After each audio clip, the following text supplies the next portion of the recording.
Hi, everyone, and welcome to Strengthening Cybersecurity for Foundations and Nonprofit Partners. This call is being presented by the Technology Association of Grantmakers and the Council on Foundations.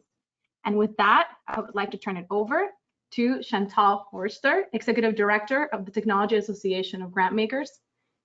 Welcome, Chantal. Hi, everyone. If we haven't had a chance to meet yet, I'm Chantal Forster. As Daniela mentioned, the Executive Director of TAG, which serves as the Technology Association for Grantmakers. Our members are decision makers and staff and practitioners at family, community, corporate, private foundations throughout North America and the EU. I am delighted to partner with the Council on Foundations on today's topic, which is even more pressing now through the pandemic than it has been in the past.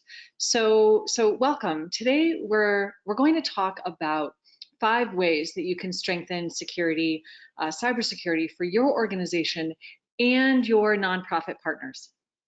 This topic is, it's particularly important right now as our organizations stabilize our remote work approach.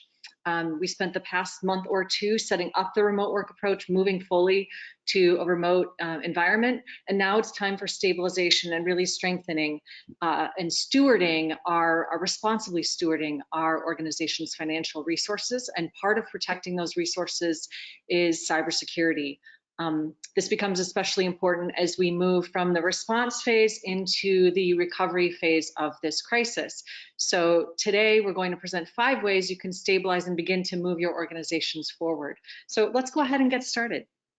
Next slide, please. So kicking us off today, I'm particularly delighted to have Kelvin Coleman here with us, someone with extensive, incredible experience in cybersecurity policy, both regionally and nationally. Kelvin, among other roles, you have served under 2 administrations in the National Security Telecommunications Advisory Committee, President Bush and President Obama. No doubt cyber threats have evolved a great deal since then. In your role currently as Executive Director of the National Cybersecurity Alliance, would you like to kick us off and share your macro view of the security landscape right now, especially during the pandemic? Yeah, Chantal, thank you very much for that introduction. And it would be a pleasure. It's so great to be here with COF and TAG today, and certainly hope to build a better relationship as we go on. Ladies and gentlemen, I will just go right into it by saying, DARPA, many of you probably have heard of DARPA, Defense Advanced Research Projects Agency. The genesis of DARPA and its mission started with Sputnik going up in space in 1957. The administration thought it'd be a good idea to make sure that we are keeping pace in terms of science, technology, engineering, and math. Well, DARPA also puts out a Counterterrorism Reports that talks about future threats to the United States. DARPA put out a counterterrorism report that said small, organized, and technically proficient groups will be able to confront current standing nations and will succeed. Again, small, organized, technically proficient groups will be able to confront big nations like the United States of America. That report was written in 1980. Some 40 years later, we are seeing the manifestations of that very report, that folks with technical know-how, bad actors at least, are causing havoc with public and private sector institutions. The United States itself confronts a dangerous combination of known and unknown cyber vulnerabilities, and we've known about these vulnerabilities for quite some time now. That's why it's so great to have this discussion here today, because in the COVID-19 era, it's more important than ever that we talk about these vulnerabilities and how to mitigate against those challenges. We face persistent, unauthorized, and often unattributable intrusions, again, into public and private sector networks. And we're seeing it very clearly during these days when you look at entire enterprises, educational institutions, hospitals, through telehealth, CFO and its members having to move their entire enterprises onto the network. Security was perhaps not at the top of mind for most of these folks as they were moving their enterprises online. Or now we are beginning to realize that security, and we have known, right, for quite some time, but in those early days, it was about get online as soon as possible and with accessibility to people. Again, both public and private sector. And we're seeing that bear out because bad actors are finding it many more targets today in this area. When you talk about, again, so many folks doing things through telehealth, and you will see that the bad actors see a wealth of information as it relates to PII, right, personal identifiable information, as well as PHI, personal health information, both of which are absolute gold to bad actors. So we will get an understanding of that today. And I will say to the folks listening, please don't be overwhelmed by cybersecurity itself, right? Today, you're gonna hear what I call low-hanging fruit solutions that can be implemented right away to help protect yourself. Now, these solutions may not be what some terms as the sexiest in the world, right? But these low-hanging fruit solutions will really help to, again, mitigate against those challenges. As I talk to groups around the country, again, public sector and private sector, they're facing the very same threats. And oftentimes we can implement the very same solutions to help with those things. Finally, I will say, in this area of cybersecurity, you have three categories: products, processes, and people. We make wonderful products to stop bad actors at the perimeter or on the outside. We have great processes to deal with if they happen to get in, through some, of course, with a nefarious intent. That last piece, that people piece, is the piece that we're working on here today as we partner together to talk about how we can stop those things, because we do know about 80% or so of the breaches that happen come through some human, I'm not gonna say error, but some human behavior, right?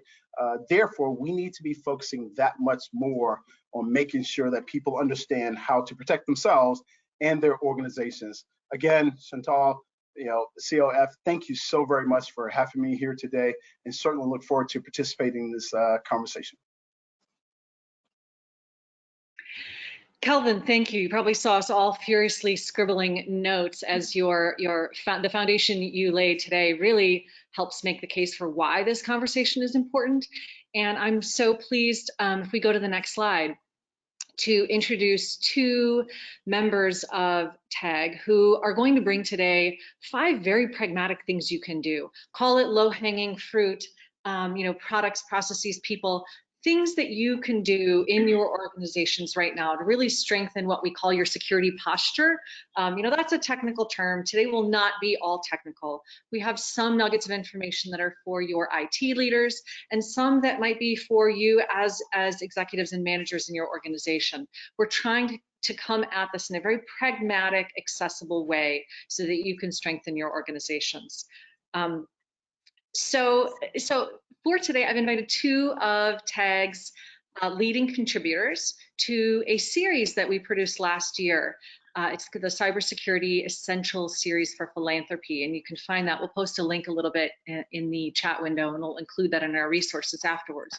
But a year-long series of white papers, checklists, webinars, specifically for foundations on how to build your security approach, how to strengthen your security posture, including training, and then how to work with your nonprofit or grantee partners.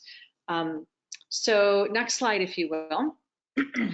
So Anne and Oleg, I should mention, they lead security efforts within their own foundations, but they also generously volunteer their time on items like the Essential series I mentioned, and on webinars like this to share more broadly with the stressed sector so that you can also strengthen your organizations. So most of you have now moved into a fully remote work environment. You have reacted to the current crisis.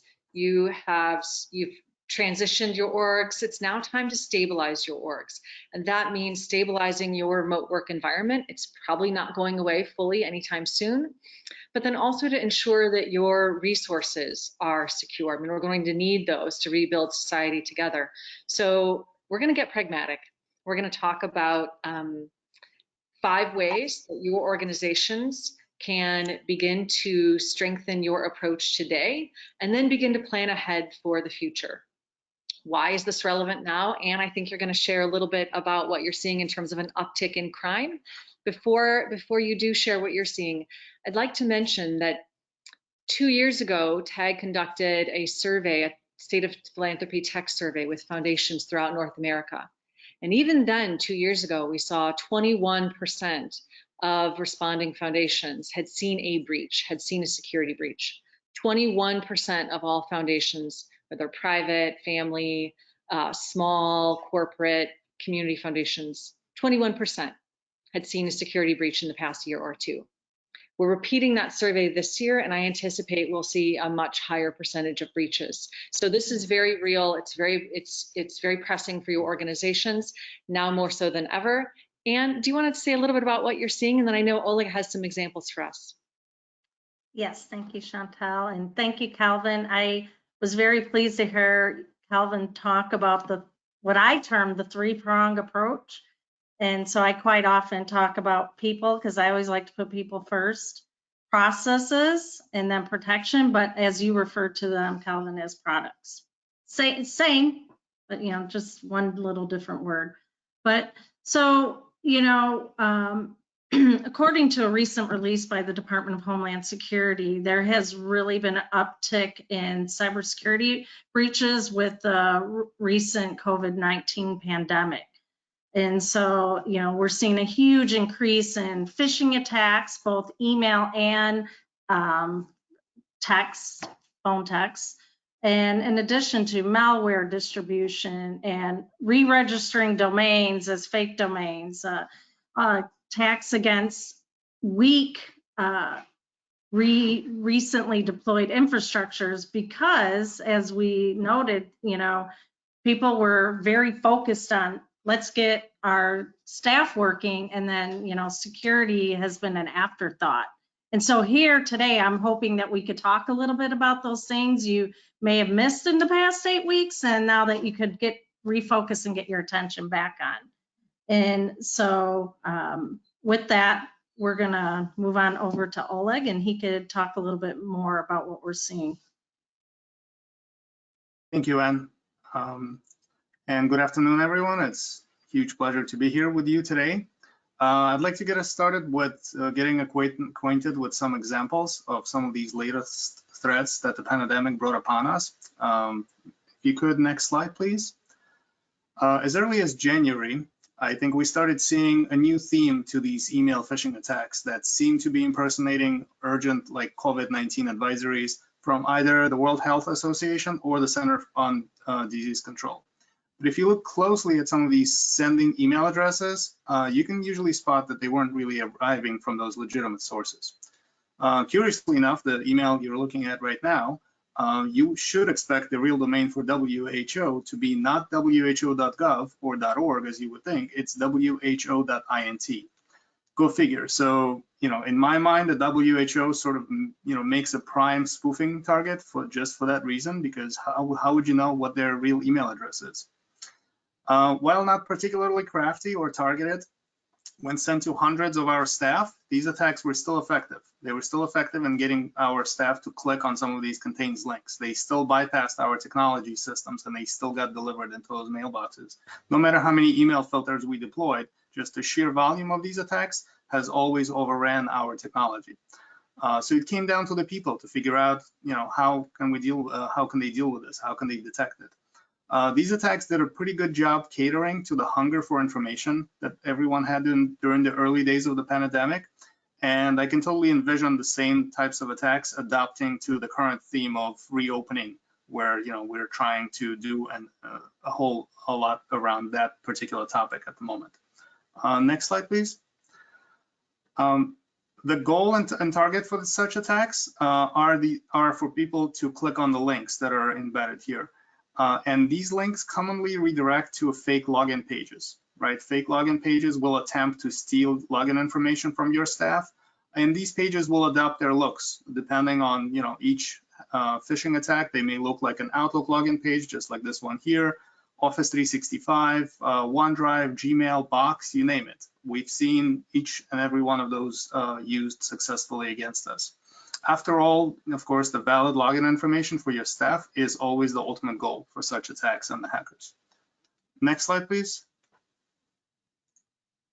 Other malicious COVID themed web pages, we see those built with the purpose of either disinformation or to distribute malware. Hackers typically register hundreds of specially crafted or similarly looking Corona or COVID themed domain names in order to make them look like it's an authentic source for pandemic information or news. These links are typically posted to social media, right, where hundreds of bots can then repost and spread them further, up until to the point where they start appearing in the internet search results as popular results. So at the end of the day, anyone searching for coronavirus map in Google, in this case, could end up on this particular malicious website and see this webpage that looks just like the authentic Johns Hopkins case tracker. Of course, the fake website can then sponsor other malicious malware, virus downloads, fake browser plugins, or even ask someone to download a mobile app. If you could, next slide. Malicious mobile applications. These are highly prevalent in the Google Play Store. The app right here is called Corona Live, and you can see that it attempts once again to clone the Johns Hopkins case tracking look and feel. The data here may even be real. It may actually be pulled from Johns Hopkins Live, so it could be a useful application. But the key threat that I think everyone misses is that during the installation for this mobile application, it's going to pop up and ask for additional permissions. In particular, it's going to ask for your storage, file access, camera, and microphone access. So apps like this can easily be used for surveillance, tracking, or to access and steal contacts or text messages from your staff and their mobile devices. Sorry to interrupt you, Chantal here. We have a question coming in related to this. So let's say a member of your staff downloads one of these apps, or let's say your kid has your phone and they download such an app. How would you know that your phone or your computer has been hacked, as it were? How would you know? Well, I think the challenge there comes with, how much can your IT see into your systems remotely, right? I think we're going to talk about visibility as one of those 5 points, being able to control your systems remotely, being able to monitor them and to spot such activity with technology, in this case, solutions such as mobile device management in particular, being able to deploy policies that say you cannot download certain apps to your devices, or being able to track who downloads a certain app. Sometimes controls like, just making sure that all your staff have iPhones, in our case, works a lot better because we know the Apple App Store just does a much better job vetting these things than the Google App Store does. From our perspective, that has been sort of the key crucial difference there. Thank you, Oleg. I know we're going to talk about policy in a second. Sorry, Ann, go ahead. I'm sorry. I'd say if I can add to that, quite often users will detect some unusual activity, but unknowingly not report it. They will think, oh, I just thought the network was slow. Oh, I thought this or that. And by the time they do detect the activity, some damage has already been done. So the goal is to prevent, like Oleg stated, and prevent and educate. Yeah, most definitely. If you could, next slide. Another mobile example I have here, mobile threats such as these two may actually also appear in forms of malicious drive-by downloads. So these are purely mobile websites or simply pop-ups that come up or pop up as you're browsing the web. They can also be embedded as malicious advertising in social media threads, Twitter, Facebook, or maybe news blogs that you could be reading. So it's not necessarily browsing for malicious things on the web. These sort of web-based scams are a little more traditional and more obvious, right, as they mostly offer like free products, such as the one on the left that says, click here, get a free Corona safety mask. Obviously, something you would think is a scam. Instead, of course, it's going to download another malicious app to put on your phone. or the pop-up notification on the right is also meant to display as you're browsing the web on your phone. This one, I don't actually know what's going on here. This is actually in German and it's aimed at Canadian users. So obviously you can kind of tell that some of these threats are not the most advanced out there, but they're still out there. They're still working. This is still a legitimate looking COVID-19 type domain. And even though it's commodity, it's not something very advanced or targeted at your organization. You have to be mindful of that. You have to try to protect your users against that kind of threat, and you have to educate them on that. Now let's talk about something a little more advanced. If you could, next slide. Extortion is a really, I would say, more of a newish threat that we've seen pop up on the radar at some point last year. Clearly financially motivated and more direct, right? This particular type of email usually straight away asks for money. This particular one is asking for 4,000 Bitcoin in exchange to not coughing on your whole family, which is kind of ridiculous and seems like a joke and an obvious lie. How could that actually be true? Until you start looking at the other details of this email that may be granted more legitimacy. First off, you'll actually see that the hackers usually claim that they already have access to your computer and know your password. And as you can see highlighted in yellow, there's a password included in the first paragraph. These passwords usually originate from historical data breaches of large vendors like Yahoo or Dropbox from many, many years ago, where those passwords were originally stolen from. And the dark web is bustling, crawling with millions of such password databases from past breaches, and makes it really trivial for the hackers to figure out our past passwords. Since the hackers also know that many of us reuse these passwords or sort of alter them and make them similar, they're betting that this claim that they're making in this email is going to be pretty believable, that they know our password. Sometimes they'll also claim that they have access to our computer, and they'll make that claim by spoofing the email source. So it looks like this email that they're sending you is actually coming from your own Gmail account, which is scary, right? Because it actually seems like they are in your email, they know your password. It's a scary and effective tactic, which allows the hackers to basically threaten a good number of people to pay up without doing a bit of real hacking. These are real threats out there. I think the challenge is, as you can tell, these threats also use special characters to avoid our spam protection systems, right? There, in this particular case, some of the letters in this particular message are foreign. So, some of this does get through and some of this does land in our users' mailboxes. The process here is, of course, not everyone is going to reach out to your IT and ask them, is this real? Is this not real? Because they may be ashamed of the fact that, they had such an easy password and they may not have that trust built with their IT team to help protect them from such things.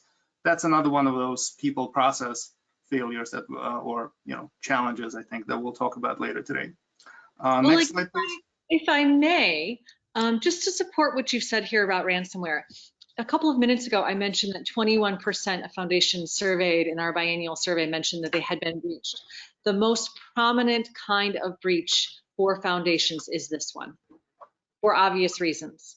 So ransomware extortion types of breaches are the most common for foundations, at least in those who responded in North America to our survey. So this is certainly one that you want to pay attention to and include in your staff training approach, which Ann and Oleg will talk about. Yes, I totally agree with that, Chantal. I think financially motivated and financially driven threats are probably the biggest and most damaging to us. And ransomware is actually the next example, so let's move on to that. This particular one that I have here for you is a mobile phone screenshot. So this is a mobile application that the hackers installed somehow through like a drive-by download or a pop-up that you maybe saw on the previous screen. Ransomware essentially is a piece of software that once installed on your computer takes the data on that hostage until you pay the hackers in Bitcoin to decrypt the data. So they will not give you keys until you pay up. The ransomware usually piggybacks on one of those malicious downloads or drive-by apps, such as the fake Corona tracking app. So by just downloading some, Corona application to your mobile device, you could end up with something like this as a result. And it's also scary. A lot of the time, or this is actually, ransomware is rampant in the wild nowadays. It's definitely a threat that you should be concerned about. Last but not least, if you can move to the next slide. Here's a COVID-themed impersonation email, or what we call in technology speak business email compromise, or BEC type phishing attack. Usually this is used to redirect financial payments, bank wires, or payroll deposits, right? In this case, this is an email with an ask to change direct deposit banking information for next paycheck. It's sent to the member of the payroll team. The source of these emails, since this is a purely social engineering attack, will usually be impersonating an executive or a senior manager who has the authority to override sort of standard operating procedures and protocols we may have in place for bank verification or payment procedures. This attack also spoofs their name, as you can see, and it uses an external email address like Yahoo or Gmail to make it seem like they're doing business from their personal email account. The requests are usually framed as urgent favors, and we have seen asks varied from something like this, where payroll or grant payment needs to be redirected to a different bank account, to expense report redirection, to even someone asking for people's W-2 social security numbers and pay stub information, just like that. And the letter can then in turn be, the information that these attacks gather can of course in turn be used for more identity fraud, such as fraudulent tax refunds or credit card applications. While the entire sort of BEC threat, the scam, is not new, when paired with the urgency and the sort of fast changing pace of business process exceptions that was brought about by the pandemic response, this can once again become very damaging, as we're now all getting used to working remotely and adjusting our processes to that. So it's yet another really important reason why we should be strengthening our IT security response during these challenging times. And then I wanted to maybe ask you to chime in to see if you have any more details or have seen some of these attacks. Yes, so great examples, Oleg. Thank you very much. I definitely, this is what we're seeing in the field, what I'm reading on reports, and cyber criminals are banking on our weakened processes and that we are not focusing on security. And so, they are definitely wanting to benefit from that. And so we want to talk about now how you can prevent this from happening at your foundation. So next slide, please. Okay. Great. So Anne, I'm going to turn it over to you in just a second. Yep. I want to provide a bit of context for folks on the call. So obviously you've seen that the threats are increasing, they're rising in sophistication. It's important to note that not every foundation has devoted IT security staff. Not every foundation, like Open Society Foundations, has a global head of IT security like Oleg. Not every foundation, like Grand Rapids Community Foundation, has an IT director or manager who on staff, and someone who they can roll the security function up into their portfolio. So the tips that we're sharing today are the kinds of tips you can deploy your organization, whether you are the size of Oleg's organization or Anne's organization, or somebody who perhaps even outsources security. These are things you should be aware of and ensure that your service provider is providing for you. So with that, I think let's go ahead and get pragmatic. Anne, do you want to start with one of the most important ones? Yes, so I always said earlier, you want your people at the top, right? And so quite often you may hear in the cybersecurity realm that staff are your weakest link. Well, I like to think with training, staff could be your strongest link, right? And so I think though right now people are so focused on just getting their work done that the education has gone to the backside. But now is the time to say, okay, we're rolling along now, let's start refocusing on education. And so some of the things I want to talk about is what to focus on. And so clearly some of the examples that Oleg presented, making staff aware about all these different phishing campaigns. But in addition, focus on these home networks. Are they secure? Are staff, do they have a secure network? Have they, are they working off outdated routers and modems, or have they contacted their providers to get their equipment updated? And so you're going to need to assist your staff with understanding some of this, where in the past they may not have to worry about that being on site. So there are tools available. You know, it's not something you have to know everything about, just the resources where to direct people to. You want to have phishing tests, because while it's not aha, I got you, it's more of, okay, let's have a baseline of what is tripping our staff up, and then use that as a way to educate where we need to focus our education efforts on. And also, I think I have one, in fact, just today. I got a message from a staff person, and she said, "Dang you, Ann." She didn't say dang, but we'll say dang. "Dang you, Ann, you tripped me up again. I was busy multitasking and I clicked a link." And I go, "Aha, keyword, you were multitasking. You probably should have set that email aside to work on later." And so that was the learning moment for her. You know, it wasn't really, "Dang, Ann, you got me." It was more of, "Oh yeah, maybe I need to slow down," because quite often that's what happens. Staff are quickly working, they're trying to get this done and that done, and not really just slowing down. So that's one key thing. You want to slow down. So while we're in the virtual world, you can still do your training. So I've done this in many different ways. I've done, like we're doing now, in a webinar form. I've done what I call tech tips, and not just on, you know, how to use Microsoft Teams, but I've also been giving security awareness tips, and they're very short, 1 to 2 minute tips. I'm not talking 30 minutes or an hour on a webinar. I'm talking something quick and easy that staff can do immediately.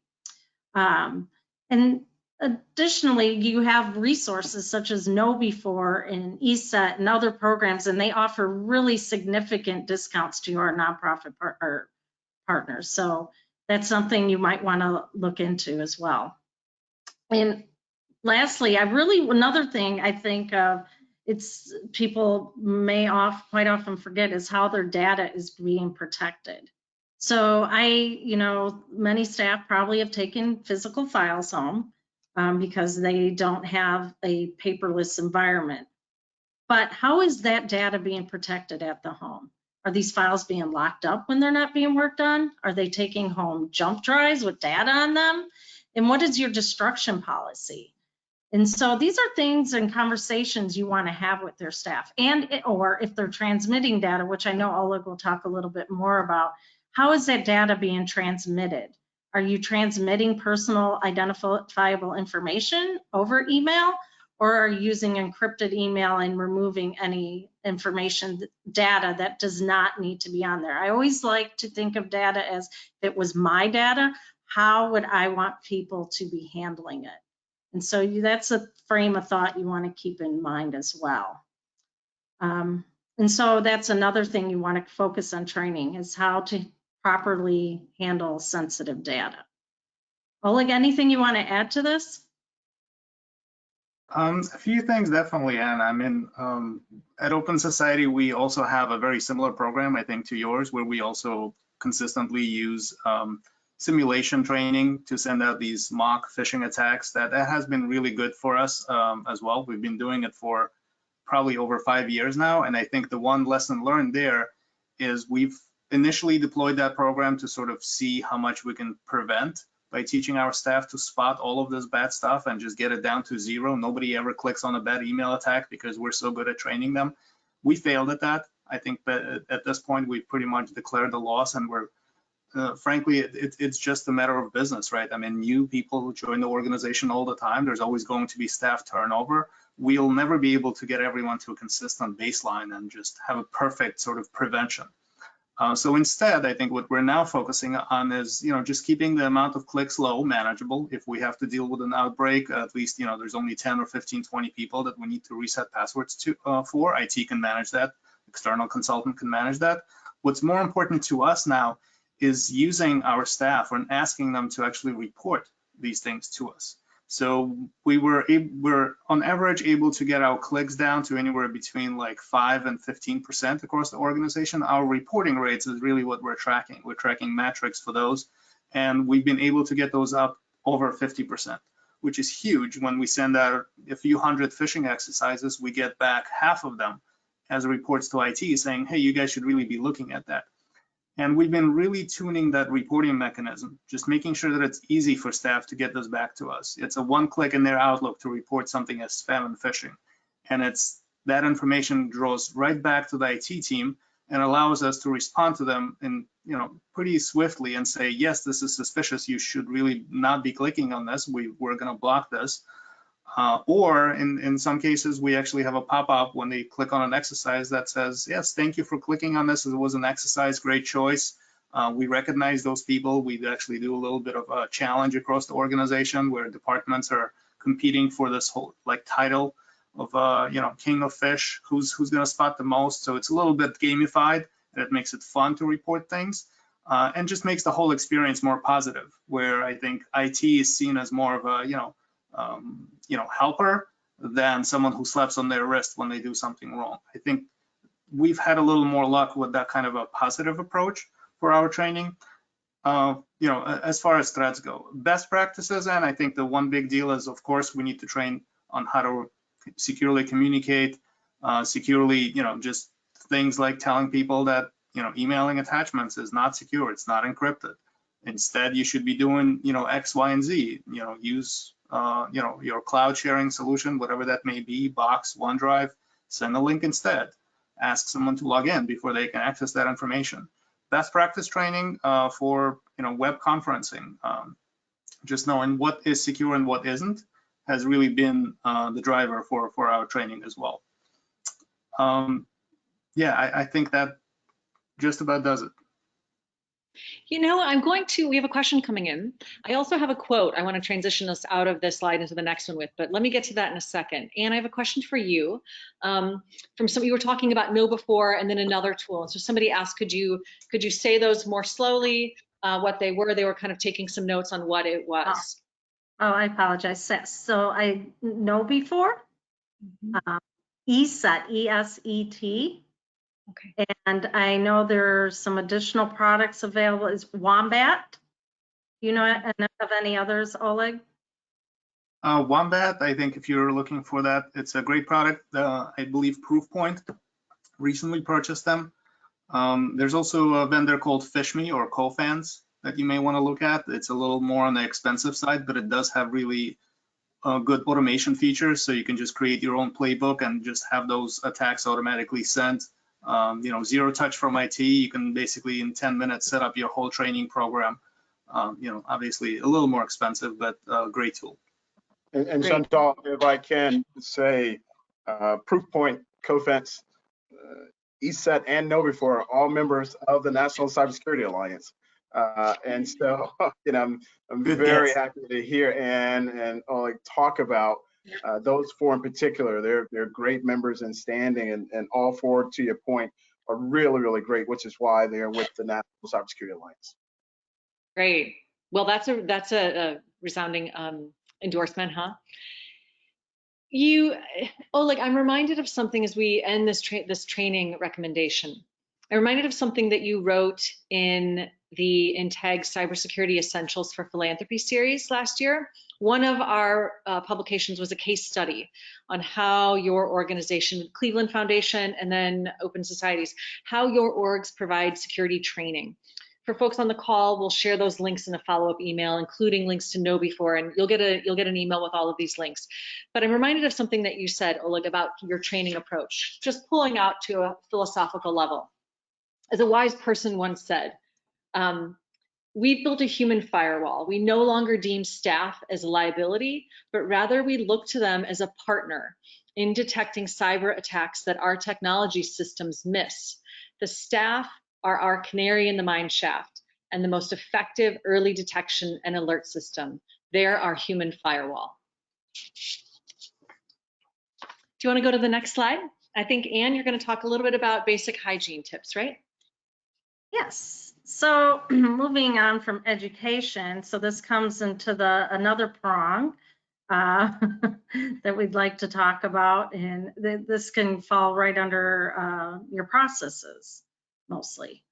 So you want to maintain some good security hygiene, and one of the top ways to do that is ensure that your patches and updates are happening. This is what Kelvin may have deemed one of those low-hanging fruits, but often can be missed. And so not only, you don't want to just run it and say, oh, it's all working, it's good. You want to test it. And so quite often, or not quite often, monthly, I'm running a scan to ensure that our PCs are updated. And Microsoft is usually pretty good about getting those installed, but sometimes those third-party apps are the ones that trip you up. And so you want to ensure that your Adobe, your Java, all those other third-party products are being updated. And not just your local PCs, but your more importantly, maybe even, I don't know what comes first, but your servers as well. And so you want to make sure your network is being scanned regularly and tested. And then in addition to that, that kind of falls also under, are you doing regular ongoing security audits? So this is going to be a deeper dive. You're doing your regular monthly, so you're not waiting for a whole year to go by and say, oh, I just missed about 10 updates and my systems are extremely vulnerable. You're now going a little bit deeper, and you're ensuring that your network is solid, that your Wi-Fi is secure, and in addition to ensuring that your systems are just that less vulnerable to being compromised. And so that's something you definitely want to look into if you're not already doing. And in addition to that, regularly test your backups. And I want to state, if you are still on tape backups, please stop. Just stop that nonsense. Move away from the tape backups and get yourself on a secure cloud provider so you can ensure integrity of your backups, that they're regularly happening. And once again, this isn't a set, hit the button and back off. You want to test them, and test them in a real life scenario. And now there's no better time than now, right? You're not on site, you're off site. So take a day and test those backups and deploy a virtual environment and ensure that they are working. And so in addition to that, one other note is ensure also that your backups are segregated from your environment. So if unfortunately you are compromised, that your backups are not encrypted in addition with your entire network. Anything you'd like to add, Oleg?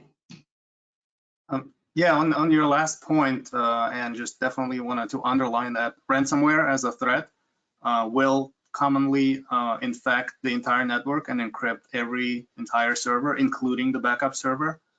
So it's really, really important these days to have regular offsite backups, right? Which makes sure that, God forbid you ever find yourself in that situation where all your systems are encrypted, you do have a way to restore, and your restore point is recent. It's not like, once a year where you take a copy of all of your information. I think that is really key nowadays. And it's a simple, very cheap control, frankly, to have that, any organization can take.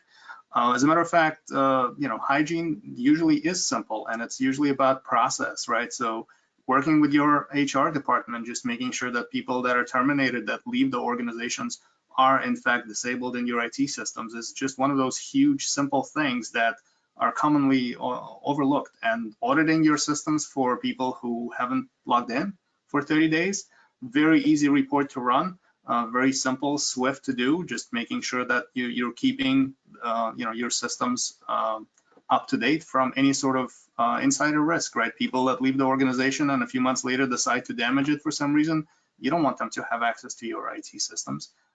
Things like that are huge. I think the one challenge that really rings true in this past couple of months that I know we're personally running into as we're transitioning to this whole work of remote work is how much visibility do we have into our systems as we left our offices, right?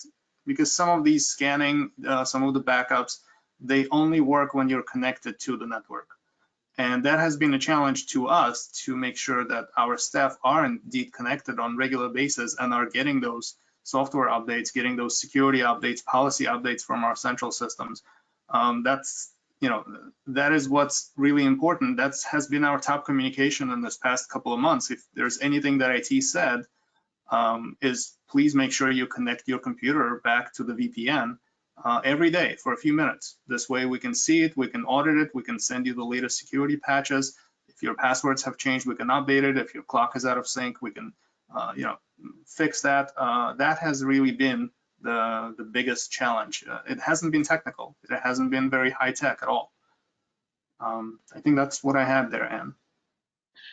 Oleg, I see a question coming in. Speaking of patches, I've got two very pragmatic, quick questions, Anne and Oleg. What tools are you using to make sure your applications are fully patched up to date? So for us, we use a combination of tools.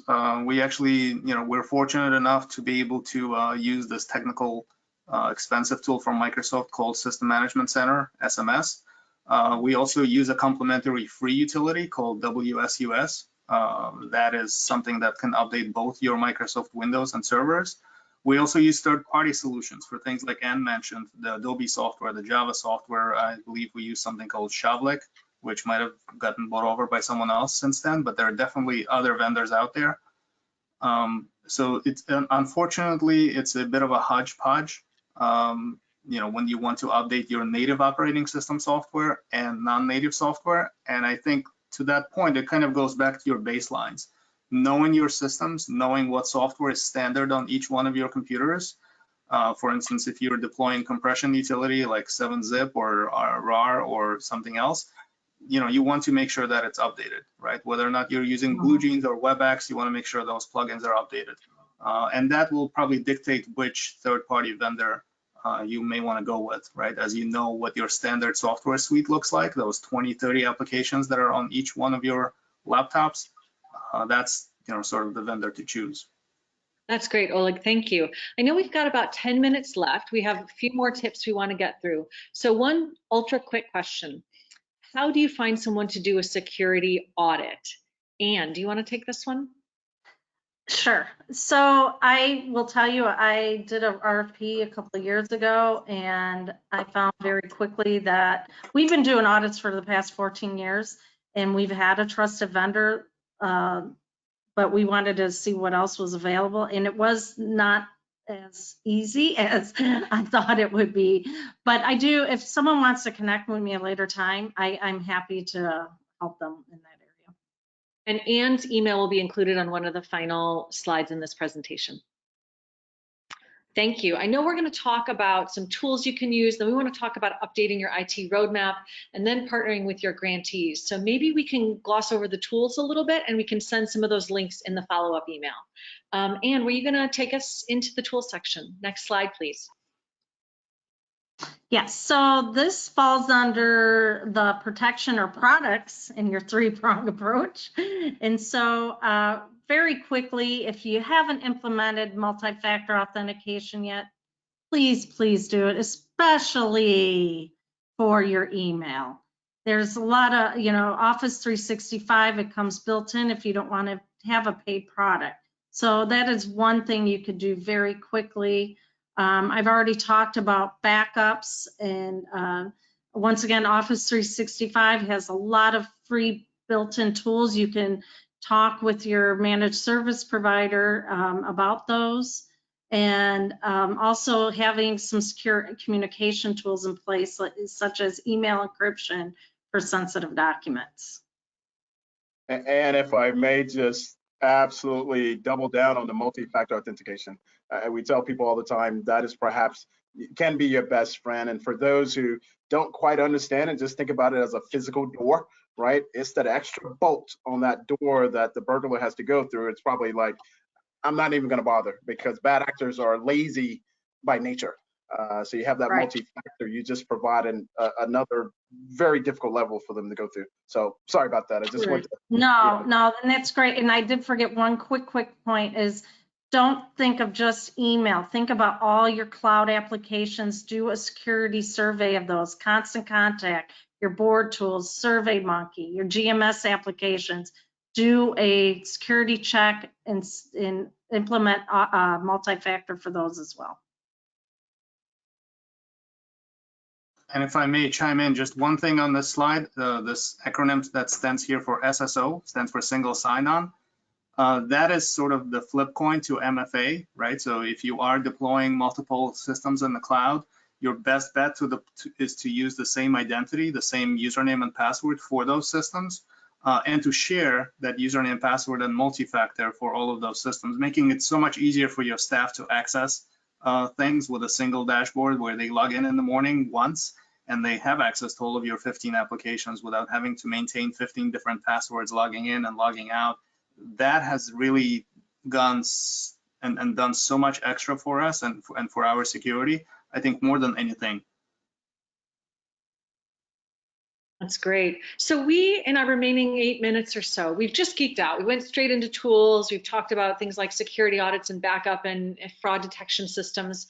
Let's pull back out for a couple of minutes and talk about, in the spirit of, you've heard the phrase, Mayor Rahm Emanuel, former mayor, just said this: let no crisis go to waste. Start planning for the future, right?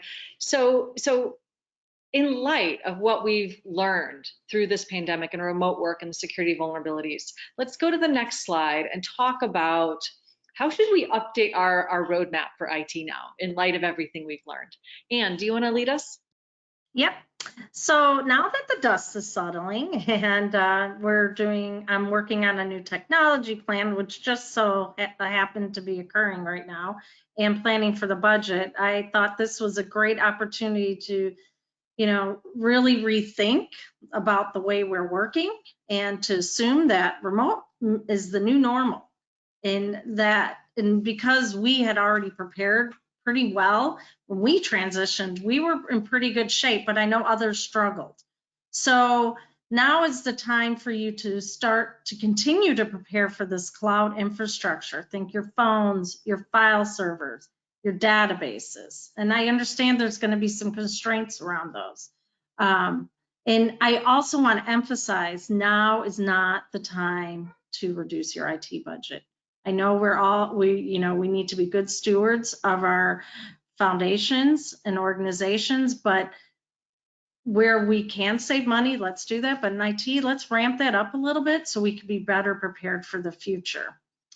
So you want to shore up your infrastructure, consider your wireless connectivity, your bandwidth, your audio video needs, your staff's devices, whether they're laptops or scanners.